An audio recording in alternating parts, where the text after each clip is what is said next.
ಸವಿಭೋಜನಾ ಕಾರ್ಯಕ್ರಮಕ್ಕೆ ಸ್ವಾಗತ. ಇವತ್ತು ನಾನು ನಿಮಗೆ ಕ್ರಿಸ್ಮಸ್ ಸ್ಪೆಷಲ್ ಆಗಿ ಎಗ್ಲೆಸ್ ಚಾಕ್ಲೇಟ್ ಸ್ಪಾಂಜ್ ಕೇಕ್ ಹೇಗೆ ಮಾಡೋದು ಅಂತ ತಿಳಿಸ್ಕೊಡ್ತಾ ಇದ್ದೀನಿ. ಬನ್ನಿ ನೋಡೋಣ ಇದಕ್ಕೆ ಏನೆಲ್ಲ ಇಂಗ್ರೀಡಿಯೆಂಟ್ಸ್ ಬೇಕು ಅಂತ ನೋಟ್ ಮಾಡ್ಕೊಳ್ಳೋಣ. ನೋಡಿ, ನಾನು 1 ಕಪ್ ಆಗಷ್ಟು ಮೈದಾ ಹಿಟ್ಟು ತೊಗೊಂಡಿದ್ದೀನಿ, ಒಂದು 3 ಟೇಬಲ್ ಸ್ಪೂನ್ ಅಷ್ಟು ಕೋಕೋ ಪೌಡರ್ ತೊಗೊಂಡಿದ್ದೀನಿ. ನೀವು ಕೋಕೋ ಪೌಡರ್ ಹೆಚ್ಚಿಗೆ ಕಮ್ಮಿ ಬೇಕಾದರೂ ಆ್ಯಡ್ ಮಾಡ್ಬೋದು. ನಂತರ ಚಿಟಿಕೆ ಉಪ್ಪು, ಅರ್ಧ ಟೀ ಸ್ಪೂನ್ ಅಷ್ಟು ಸೋಡಾ ತೊಗೊಂಡಿದ್ದೀನಿ, ಅಡುಗೆ ಸೋಡಾ, 1 ಟೀ ಸ್ಪೂನ್ ಅಷ್ಟು ಬೇಕಿಂಗ್ ಪೌಡರ್ ತೊಗೊಂಡಿದ್ದೀನಿ. ಇಲ್ಲಿ ಸಿಹಿಗೋಸ್ಕರ 3/4 ಕಪ್ ಅಷ್ಟು ಶುಗರ್ ತೊಗೊಂಡಿದ್ದೀನಿ. ನೀವು ಶುಗರ್ ಬದಲು ಕಂಡೆನ್ಸ್ ಮಿಲ್ಕು ಸಹ ಯೂಸ್ ಮಾಡ್ಬೋದು. ನಂತರ 1/4 ಕಪ್ ಅಷ್ಟು ಮೊಸರು ತೊಗೊಂಡಿದ್ದೀನಿ, 1/3 ಕಪ್ ಆಫ್ ಹಾಲು ತೊಗೊಂಡಿದ್ದೀನಿ. ನಂತರ 1/4 ಕಪ್ ಅಷ್ಟು ಎಣ್ಣೆ ತೊಗೊಂಡಿದ್ದೀನಿ. ಎಣ್ಣೆ ಬದಲು ನೀವು ಬೇಕಾದ್ರೆ ಕ್ಲಾರಿಫ್ಲೈ ಬಟರು ಸಹ ಯೂಸ್ ಮಾಡ್ಬೋದು. ನಂತರ 1 ಟೇಬಲ್ ಸ್ಪೂನ್ ಅಷ್ಟು ಹರ್ಷಿ ಚಾಕ್ಲೇಟ್ ಸಿರಪ್ ತೊಗೊಂಡಿದ್ದೀನಿ. ನಂತರ ಒಂದು ಅರ್ಧ ಟೀ ಸ್ಪೂನ್ ಅಷ್ಟು ನಾನಿಲ್ಲಿ ವಿನಿಗರ್ ಯೂಸ್ ಮಾಡ್ತಾ ಇದ್ದೀನಿ. ನೋಡಿ, 1.5 ಕಪ್ ಅಷ್ಟು ಉಪ್ಪು ಬೇಕಿಂಗಿಗೆ. ನಂತರ ಕೇಕ್ ಮೋಲ್ಡು, ನೀವು ಯಾವ ಶೇಪ್ ಮೋಲ್ಡ್ ಬೇಕಾದ್ರೂ ತೊಗೊಬೋದು. ನೋಡಿ, ಮೊದಲಿಗೆ ನಾನು ಏನು ಮಾಡ್ತಾ ಇದ್ದೀನಿ, ಕುಕ್ಕರ್ಗೆ ಉಪ್ಪೆಲ್ಲ ಹಾಕೊಂಡು ನೀಟಾಗಿ ಈಕ್ವಲ್ ಆಗಿ ಸ್ಪ್ರೆಡ್ ಮಾಡಿಕೊಂಡು ಈ ಮೋಲ್ಡ್ನ ಪ್ಲೇಸ್ ಮಾಡ್ಕೊಳ್ಳೋಣ ನೀಟಾಗಿ. ಆ ನಂತರ ನೋಡಿ, ಕುಕ್ಕರ್ದು ಗ್ಯಾಸ್ಕೆಟ್ ಆಗಲಿ ನಂತರ ವಿಷಲ್ ಹಾಕ್ಲಿ ಹಾಕ್ಬಾರ್ದು. ಇದನ್ನ ಏನು ಮಾಡಬೇಕು, ಗ್ಯಾಸ್ ಆನ್ ಮಾಡಿ ಒಂದು ಮೀಡಿಯಂ ಫ್ಲೇಮಲ್ಲಿ ಒಂದು 10 ನಿಮಿಷ ಪ್ರೀ ಹೀಟ್ ಆಗಕ್ಕೆ ಬಿಡೋಣ. ಅಷ್ಟರಲ್ಲಿ ನಾವೇನು ಮಾಡಿದ್ದೀನಿ, ಒಂದು ಮಿಕ್ಸಿಂಗ್ ಬೌಲ್ಗೆ ಮೈದಾ ಹಿಟ್ಟು, ನಂತರ ಕೋಕೋ ಪೌಡರು, ಉಪ್ಪು, ಅಡುಗೆ ಸೋಡಾ, ಕುಕಿಂಗ್ ಸೋಡಾ, ಇಷ್ಟನ್ನು ಡ್ರೈ ಇಂಗ್ರೀಡಿಯೆಂಟ್ಸ್ ಏನೇನೆಲ್ಲ ಇದೆ ಅದನ್ನೆಲ್ಲನೂ ಹಾಕ್ಕೊಂಡು ನೀಟಾಗಿ ಇದನ್ನು ಜಡಿ ಇಟ್ಕೊಳ್ಳೋಣ. ಒಂದು ಸ್ವಲ್ಪನೂ ಲಮ್ಸ್ ಇರಬಾರ್ದು. ನೀವು ಬೇಕು ಅಂತ ಹೇಳಿದ್ರೆ ನೀವು ಇದನ್ನು 2 ಸಲ ಜಡಿ ಹಿಡಿದ್ರೂ ಪರವಾಗಿಲ್ಲ, ನೀಟಾಗಿ ಮಿಕ್ಸ್ ಆಗುತ್ತೆ, ಕೇಕು ಸಹ ಸೂಪರಾಗಿ ಬರುತ್ತೆ. ಸಪೋಸ್ ಏನಾದ್ರು ಲಮ್ಸ್ಗಳೆಲ್ಲ ಸಿಕ್ಕಿದ್ರೆ ಈ ರೀತಿ ಒಂದು ಸ್ಪೂನಲ್ಲಿ ನೀಟಾಗಿ ಕ್ಲಿಯರ್ ಮಾಡ್ಕೊಳ್ಳಿ ಆ ಲಮ್ಸ್ ಎಲ್ಲನೂ. ಇದಾದ ನಂತರ ಈಗ ನಾನು ಏನು ಮಾಡ್ತಾ ಇದ್ದೀನಿ, ನೀಟಾಗಿ ಮಿಕ್ಸ್ ಮಾಡ್ಕೊಳ್ತಾ ಇದ್ದೀನಿ. ಎಲ್ಲ ಡ್ರೈ ಇಂಗ್ರೀಡಿಯೆಂಟ್ಸ್ನು ನೀಟಾಗಿ ಮಿಕ್ಸ್ ಮಾಡ್ಕೊಬೇಕು.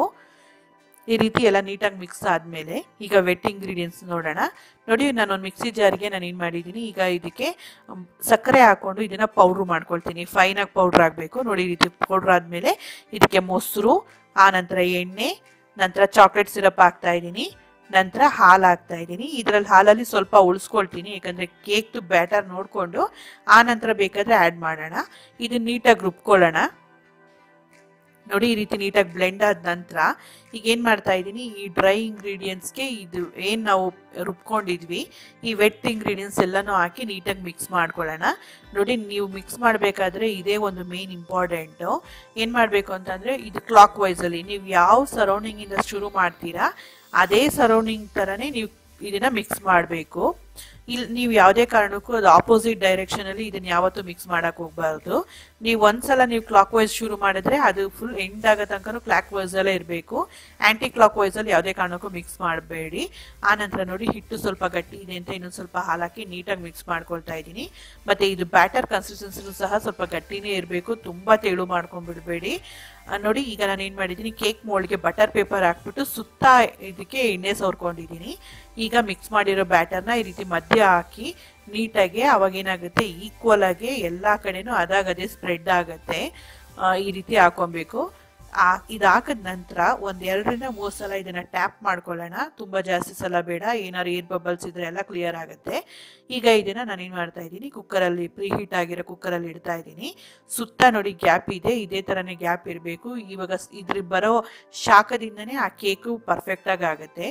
ಇದನ್ನು ನಾನು ಏನು ಮಾಡ್ತಾ ಇದ್ದೀನಿ, ಫುಲ್ಲು ಸಿಮ್ಮಲ್ಲಿಟ್ಟು ಗ್ಯಾಸ್ನ, ಇಲ್ಲ ಅಂತ ಹೇಳಿದ್ರು ಒಂದು 35 ಮಿನಿಟ್ಸ್ ಟು 40 ಮಿನಿಟ್ಸು ಇದನ್ನು ಬೇಕ್ ಮಾಡಬೇಕಾಗತ್ತೆ. ನಾನು ಆಲ್ರೆಡಿ 1-2 ಸಲ ನಾನು ಅದನ್ನು ಟೇಸ್ಟ್ ನೋಡಿದ್ದೀನಿ. ಒಂದು 35 ಮಿನಿಟ್ಸ್ ಆದಮೇಲೆ ಕರೆಕ್ಟಾಗಿ ಬೇಕಾಗಿರಲಿಲ್ಲ, ಇನ್ನೊಂದು 5 ಮಿನಿಟ್ಸ್ ಹಾಗೆ ಬಿಟ್ಟೆ. ನೋಡ್ತಾ ಇರ್ಬೋದು, ನೋಡಿ ಪರ್ಫೆಕ್ಟಾಗಿ ನಾನು ಚಾಕು ಟೇಸ್ಟ್ ಮಾಡಿದ್ದೀನಿ. ಒಂದು ಸ್ವಲ್ಪನೂ ಚಾಕು ಗಂಟ ಎಲ್ಲ ಕ್ಲಿಯರ್ ಆಗಿದೆ. ಈಗ ಇದನ್ನು ನಾನು ತೆಗೆದು ಸ್ವಲ್ಪ ಸುತ್ತ ಚಾಕುಯಿಂದನೂ ಇದು ಮಾಡ್ಕೊಂಡಿದ್ದೀನಿ ನೀಟಾಗಿ ಬರಲಿ ಅಂತ. ನೋಡಿ, ಇದು ಬಂದಾದಮೇಲೆ ಈಗ ಬಟರ್ ಪೇಪರ್ನ ತಗೊಳ್ಳೋಣ. ತುಂಬ ಬಿಸಿ ಇದೆ, ಇನ್ನು ಅದು ಕಂಪ್ಲೀಟಾಗಿ ಕೂಲ್ ಆಗಬೇಕು. ನಿಮ್ಗೆ ತೋರಿಸ್ತೀನಿ ನೋಡಿ ಎಷ್ಟು ಸ್ಪಾಂಜಿಯಾಗಿ ಬಂದಿದೆ ಅಂತಂದರೆ ಕೇಕು. ನಿಮಗೆ ನೋಡಿ ಎಷ್ಟು ಸ್ಪಾಂಜಿಯಾಗಿ ಬಂದಿದೆ, ಪರ್ಫೆಕ್ಟಾಗಿ ಬಂದಿದೆ ಕೇಕು.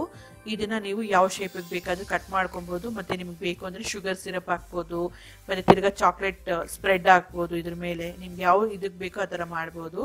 ನಿಮ್ಗೆ ಐ ಹೋಪ್ ಈ ವಿಡಿಯೋ ಇಷ್ಟ ಆಗಿದೆ ಅಂತ ಅನ್ಕೊತೀನಿ. ಈ ರೆಸಿಪಿ ನಿಮ್ಗೆ ಇಷ್ಟ ಆದರೆ ಲೈಕ್ ಮಾಡಿ, ಶೇರ್ ಮಾಡಿ. ಮತ್ತಷ್ಟು ಟೇಸ್ಟಿ ಮತ್ತು ಎಮ್ಮೆ ರೆಸಿಪಿಗಾಗಿ ಸವಿಭೋಜನಾ ಕಾರ್ಯಕ್ರಮಕ್ಕೆ ಸಬ್ಸ್ಕ್ರೈಬ್ ಆಗೋದು ಮರಿಬೇಡಿ. ನಿಮ್ಮ ಅನಿಸಿಕೆ ಅಭಿಪ್ರಾಯಗಳನ್ನ ಕಮೆಂಟ್ಸ್ ಮಾಡೋದು ಮರಿಬೇಡಿ. Wish you happy Christmas. Thanks a lot for watching.